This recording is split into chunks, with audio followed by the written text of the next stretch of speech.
Have you ever felt like the real you is lost somewhere in the noise and chaos of this thing we call life? You're simply going through the motions every single day, constantly juggling your roles and responsibilities to tick all the boxes you need to tick and live up to what's expected of you. Every day blurs into the next, and every morning you wake up dreading yet another day that simply doesn't float your boat. It's not necessarily that you're unhappy with what you've got going on in your life, but you're not exactly feeling enthused or all that excited about it either. And can we be honest? You're tired of the same old monotonous, mediocre existence, am I right? It all feels so cookie cutter, and you've lost sight of what makes you uniquely you, what lights you up and makes you feel happy, alive, and thriving. Here's the thing. Ever since you started on this adulting business, you've likely been playing the career role, the loving wife role, maybe the doting motherhood role, the good daughter role, the supportive sibling role, the caring friend role, and so on and so on and so on. You have been so busy being all these things, you've forgotten what it's like to be you, just you. Maybe you never even had the chance to find out. And listen, as women, we are wired this way. We are wired to brush ourselves aside, to sweep our wants, needs, and desires under the carpet and shrink who we be as an individual in order to successfully step into this collective of roles that life demands of us. Then we get carried away by the years until somewhere along the way, we realize we have lost sight of who we are outside all of the roles we play. It's usually when you reach that point that you start to wonder if this is how your life is meant to be. Surely there's more to it than this. And surely you, the real you, is meant to make an appearance. Today, I want to propose to you that yes, the real you is meant to be the star of your show. The real you is meant to matter. Your unique wants, needs, and desires are meant to matter. And your everyday is meant to feel like it matters. You are worthy and deserving of playing the role of you first and foremost and creating a life where who you be and how you be her makes your every day feel rich and rewarding. Let's talk about how you can find you in the maze of life. Welcome to the Self-Creation School podcast for women who are ready to ditch mediocrity, step up and get more of what they want, and finally say yes to a life that sets their soul on fire. I'm your host, Leanne Letica, self-creation coach, founder of the Self-Creation School, and queen of yes. If you're ready to play life by your own personal rulebook and give yourself permission to say yes to yourself and your wildest dreams, this podcast is the place for you. Well, here we are again, my friend. Hello and welcome. I am so happy to have you join me today for a conversation that I hope will inspire you to say yes to the real you and the kind of life that does float your boat. If you are joining me for the very first time, this podcast is the place where I share my insights, tips, and strategies for becoming a woman who has created a life you love waking up to every single day. So today, I want to share with you my thoughts and ideas for finding the you who has maybe been waiting in the shadows of your life, playing the support act in everyone else's lives and helping you take center stage so you can finally celebrate you for the amazing woman that you are. I know what it feels like to lose sight of yourself and the things that make you feel like your life is more than just a maze of same old days. To feel like you, whoever you actually are, that you are invisible in your own life.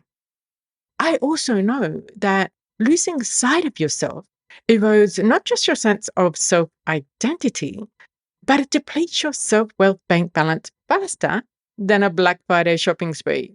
And I'm talking here about all those self things like self-worth, self-confidence, self-belief, and so on. One of the dangers with this is that when the roles you play in your life evolve, change, or perhaps cease altogether. Like when the kids leave home, you experience a relationship breakup, or perhaps you lose a partner, or maybe you're made redundant from your career and so on. You don't have a strong sense of self identity to fall back on. So it tends to leave a big gaping hole that you are at a loss to know how to fill. And you don't have the self things to back you up that you need to go about filling it. It can be a very overwhelming place to find yourself. The other danger with this is when you don't have a healthy bank balance of self wealth and a strong sense of self identity, you tend to look outside of you to all of the roles you play to validate yourself, to validate your value and worthiness, to confirm that you are loved, accepted, respected, and appreciated.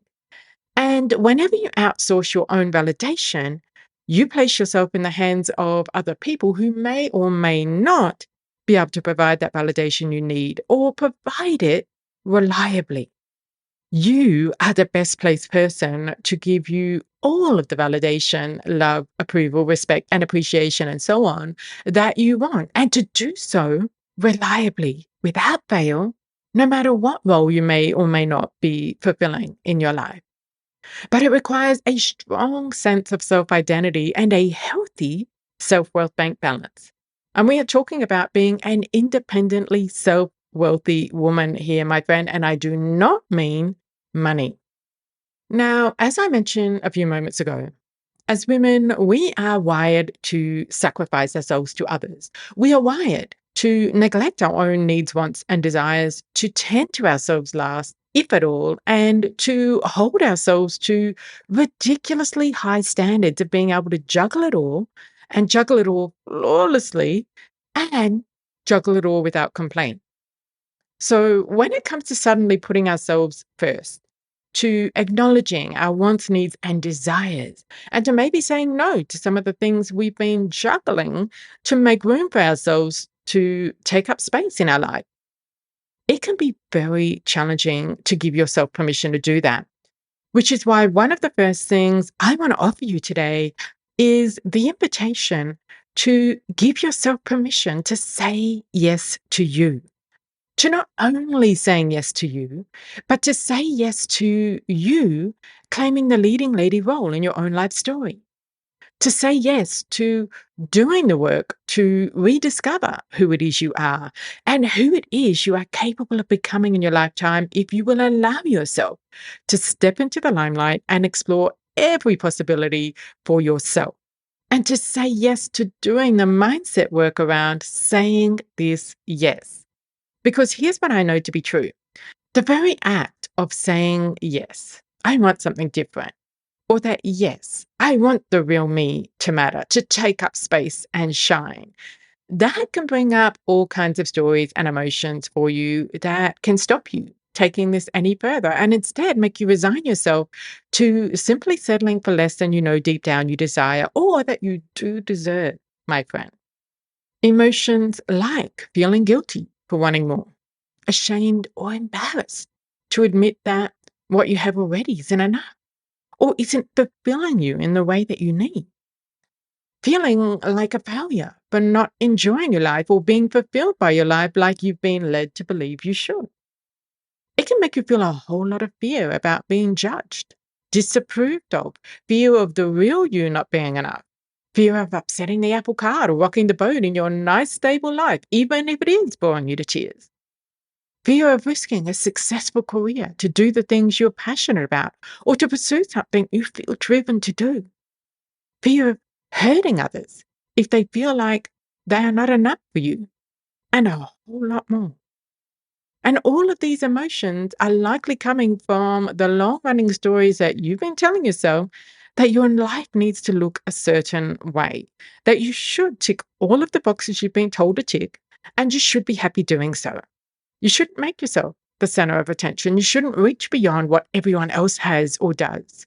You should just play it nice and safe and blend in with everyone else so that people around you don't feel like you think you're better than them.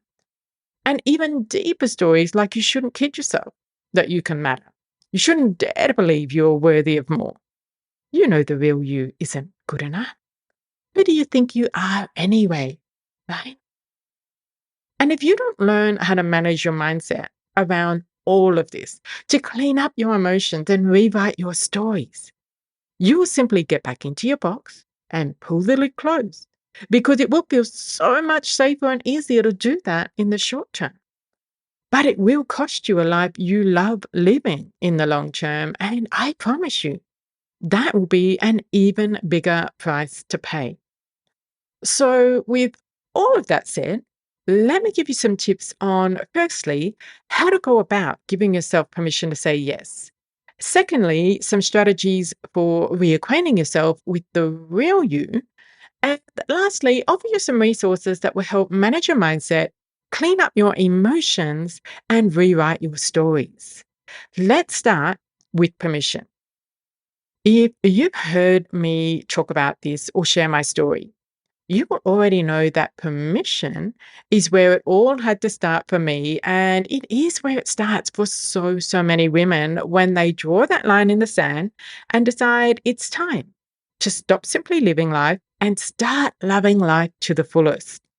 And because we are so used to denying ourselves on so many levels, giving ourselves permission to take up space, to take the leading lady role in our life, to not just claim our wants, needs, and desires, but go after them, can feel like an impossible task. The reality is, it doesn't have to be as hard as we make it. Like a lot of things we make hard. Giving yourself permission is really just a decision that you will give it. Now, I know, and boy, how I know, you're thinking, wait a minute, Leanne, I am the world's worst decision maker. I can have just one option and have trouble deciding if that's the right option for me. I mean, what if it's not, right? If this is you and I get it, I want you to understand that you are capable of making a decision. You likely decided what to eat for breakfast this morning. You likely decided to brush your teeth and comb your hair. You likely decided to get dressed for work and take your kids to school. You likely even decided to lock the front door on your way out. My friend, you are a decision maker in hiding. You make more decisions every day than you can even begin to imagine. So, this story of not being able to decide simply isn't true. It's not true. It's not a fact. Can we agree on that? It's not a fact that you can't make a single decision. So, since this isn't a fact, can we also agree that while making a decision you're not used to making might cause you discomfort, it isn't impossible? Can we agree on that too? And here's what I want you to understand about your discomfort. You get to decide that too. You get to decide to feel the discomfort and retreat back to what you know, or to switch that out for something better, like determination or excitement or whatever more positive emotion feels right to you, and create something different for yourself. I will share with you in a moment how you can do that. But right now, I want you to understand that staying stuck in indecision because making a decision causes you discomfort is, in fact, a decision. Not deciding is a decision. You have to decide not to decide. And my question to you is this: what is your decision to be a woman who is undecided costing you? My good friend Jim Rowan used to say this, and I share this often because it has made such a profound difference in my life. For things to change, you have to change. For things to be different, you have to be different. And my friend, being someone different starts with a decision that you will be someone different. And that means giving yourself permission right here, right now, to make that decision and say yes to finding the real you and allowing her to shine bright. Giving yourself permission does not need to be any harder than saying, yes, I give myself permission. That's it. The stories, the emotions, there may be some work to do to clean them up, but the act of giving yourself permission is a simple act.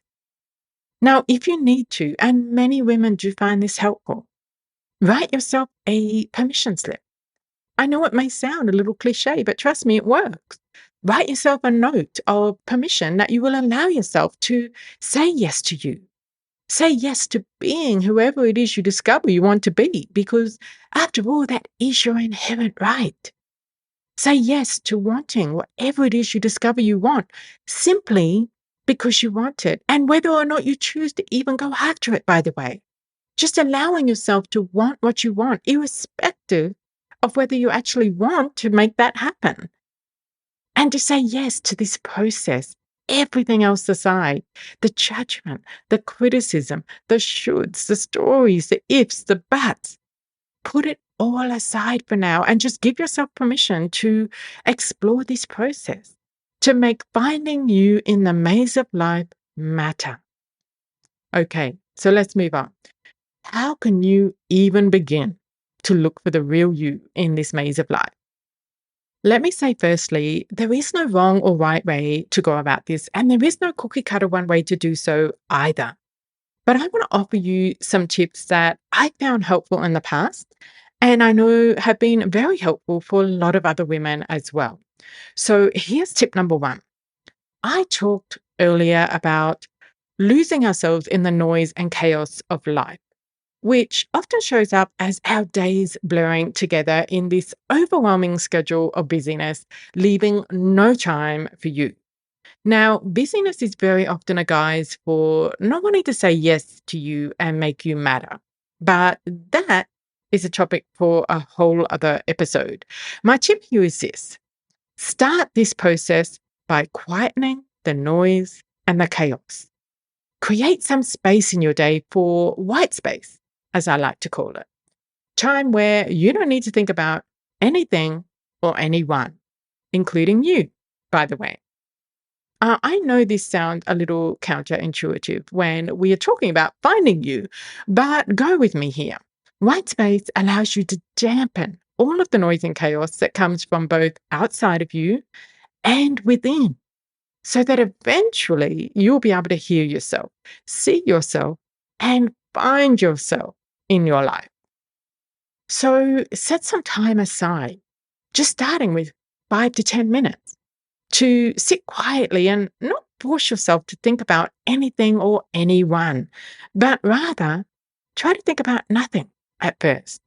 Use this space to clear your mind of the noise and chaos, to not have to be anyone or anyone or be anywhere. Use this space to take a breath, to pause, to reset and refresh your mind. It's like a quick reboot of your computer. Now, some women find listening to a meditation very helpful if their mind is particularly active. And meditation is a great way to get in touch with your inner self again over time. Some women find focusing on breathing exercises is very helpful. Whatever works for you. But I recommend setting time aside daily for this white space and do this until it becomes a natural part of your day. Once you know how to quieten the noise and the chaos, then you are ready to take this work to the next level. By the way, I have multiple white space time blocks on my calendar, something I thought in my own state of busyness some years ago would be an impossible task. Again, you get to decide to do this, to make it a priority or not. It's completely up to you. But finding yourself is going to require spending time with yourself and quiet time with yourself to be able to tap into your innermost self and deepest desires, which is my second tip: setting time aside for self reflection, for journaling your thoughts, feelings, and dreams, and asking yourself questions. Questions like, what are my passions? What are the things that light me up within and stir happiness and fulfillment deep within my soul? What makes me feel truly alive? If I could do anything, knowing I couldn't fail, what is it I would want to do? What do I feel I must do before I leave this earth? What kind of woman do I want to be? What's important to me? What are the things I value? If I could create an everyday perfect day, what would that look like? and so on. If you've never journaled before, you may find this difficult at first, but I encourage you to persevere. Okay, just start small with a few minutes, and when that becomes a habit, dig a little deeper. You could start by simply jotting down the small things you notice in your life. It could be things you do enjoy in your day, the people who do make a meaningful difference in your life, an environment that makes you feel warm and fuzzy emotions, positive emotions like peace, joy, happiness, expansiveness, light, and so on. It could be things that energize you, or it could be the things that you notice drain you. This is all good information to know because, as I always say, you cannot change what you do not know exists. So, every piece of information you gather about yourself and your life, what floats your boat and what doesn't, this is all extremely good information to know and to work with moving forward. And when you're comfortable writing in your journal every day, no matter what it is you write, because let's just leave the pressures. Remember that noise and chaos aside. So, this process of finding you can unfold at its own pace, unique to you. There is no race here. There's no exact route that you must take.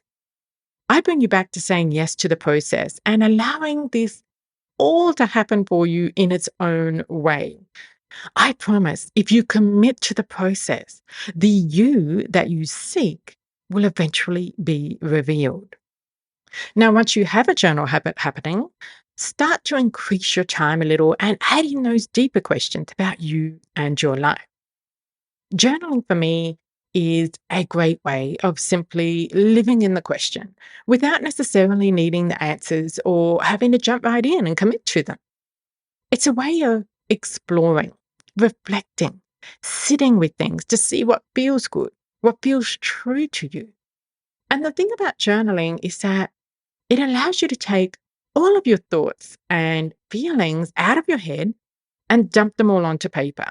And that in itself is a fantastic way to create white space in your mind. Now, living in the question is actually my third tip for you. When it comes to finding the real you after maybe having been lost for some time, you are not going to suddenly and magically get all the answers right away. There is going to be some trial and error, some trying things on to see how they fit, maybe making some adjustments, maybe throwing the ideas out altogether. This is very much what living in the question is all about. It's about recognizing your wants, needs, and desires and trying them on for size. What this means is that you also let go of needing everything to work out perfectly. You must let go of your preconceived ideas around trying things.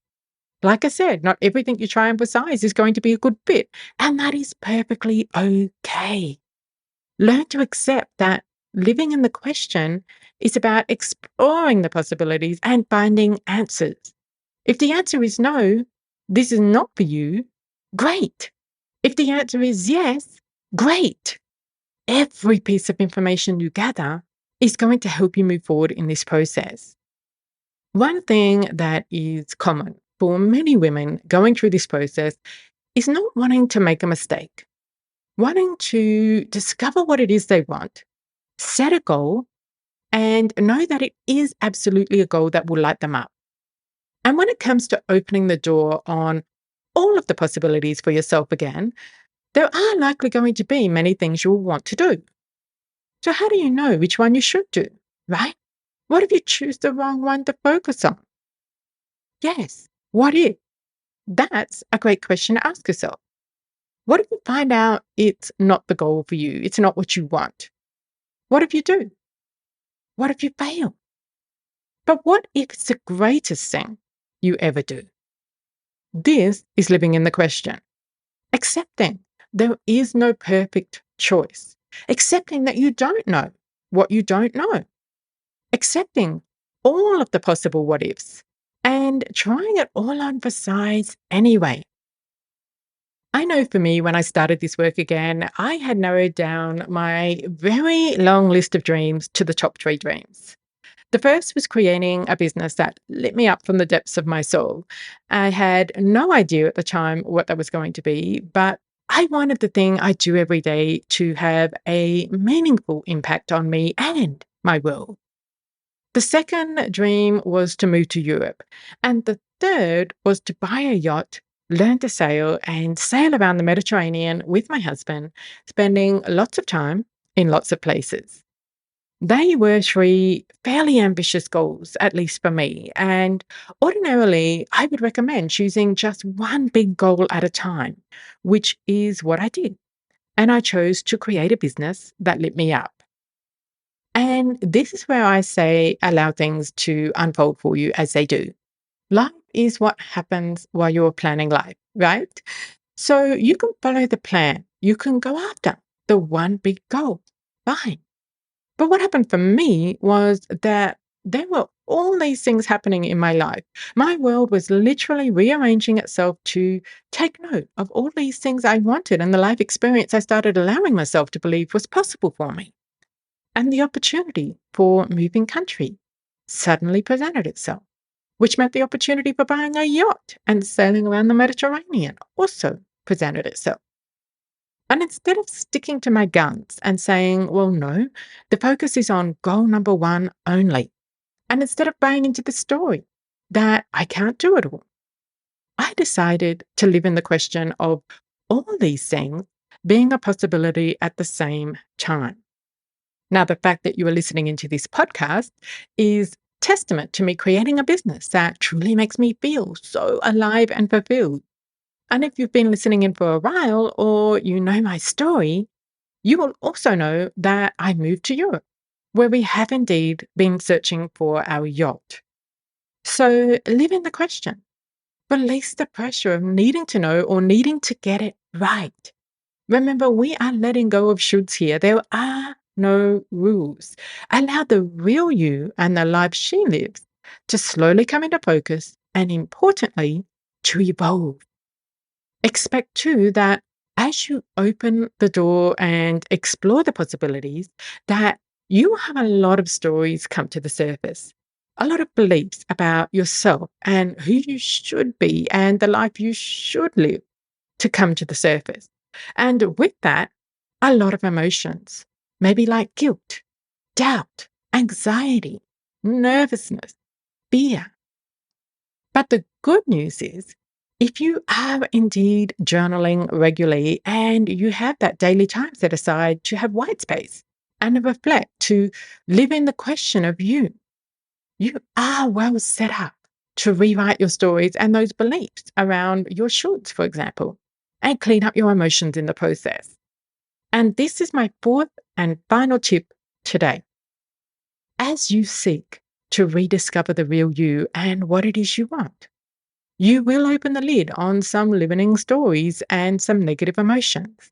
I want you to accept and expect that this will happen because I promise you it will. Whenever you've tried to step outside the boundaries of what you know, of how you are used to existing, your brain is going to sense danger and trigger all kinds of stories to try and get you to step back in between the lines. But if you truly want to be the star of your own show where the real you matters, your unique wants, needs, and desires matter, and your everyday feels like it matters, you are going to need to step outside the lines into the unknown and feel the discomfort that comes with that, knowing that you can decide. Remember, you have that power and capability.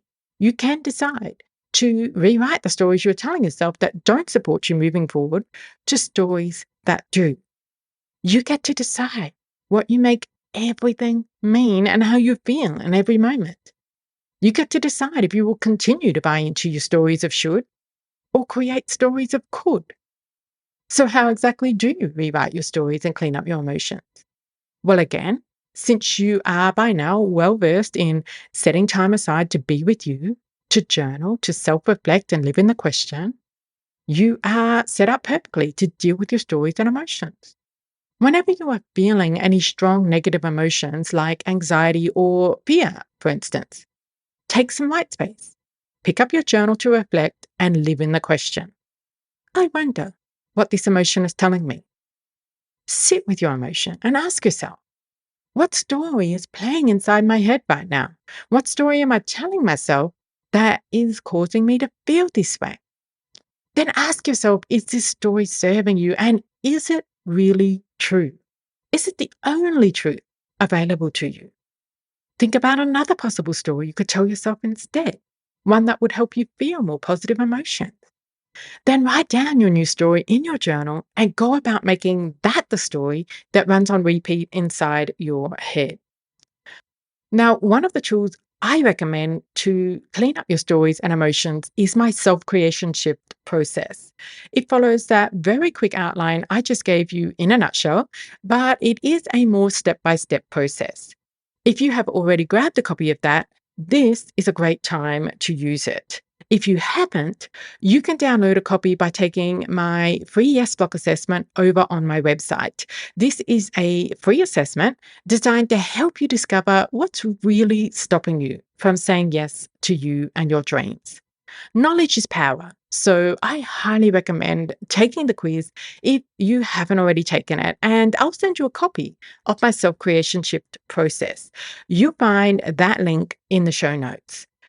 The key thing I want you to remember in all of this is that you get to decide. You get to decide all of this. Don't give away your power to intentionally create a life you love by buying into the story that you have no choice or that you can't decide. There are some things we cannot control, it's true. But the things we've been talking about here today, you can control. You get to decide that it's time for you to matter and be the star of your own show. You get to decide that what you want matters. You get to decide to challenge your norms, to stop living according to your shoulds, and decide for yourself the kind of life you want to live. You get to decide to give yourself permission for all of that, and that you are worthy and deserving of taking the time to do this work to find the real you in the maze of your life. Before I close this episode out, I want to extend an invitation to you to join me in Week of Yes, which is my 5-part self-reflection course designed to help you give yourself permission to see the possibilities, rediscover your passions and purpose, and create a personal playbook that you can use to help you stay on track to creating a life you love waking up to every single day.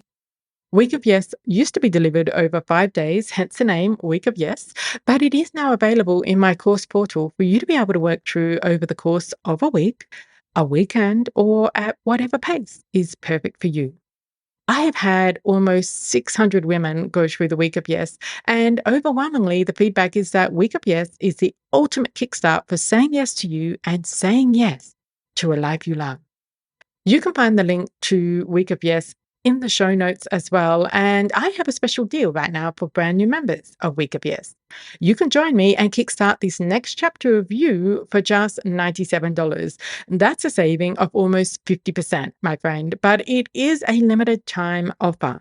So if you are ready to find you in the maze of life and you'd like to really kickstart that process, check the show notes for a link to Week of Yes, and I look forward to seeing you on the inside. So that's a wrap for today. Thanks so much for joining me. And next week's episode will hit the airways on Wednesday morning, just as I am hitting the ground in Istanbul for my summer vacay and cruise through Turkey and the Greek islands. A vacation that is only possible because I became a woman who says yes. I am very excited to explore this part of the world, and I can't wait for you to listen to the conversation I have planned next week. So stay tuned for that, and I hope to see you around somewhere inside the Self Creation School community sometime soon. Until then, be the woman who says yes. Hey, want to know what's stopping you from saying yes to you and a life you love? Head over to selfcreationschool.com/yesblock and take my free 60-second quiz to find out what's standing in your way today. And I'll send you my self-creation shift process for shifting it. That's selfcreationschool.com/yesblock. I'll see you there.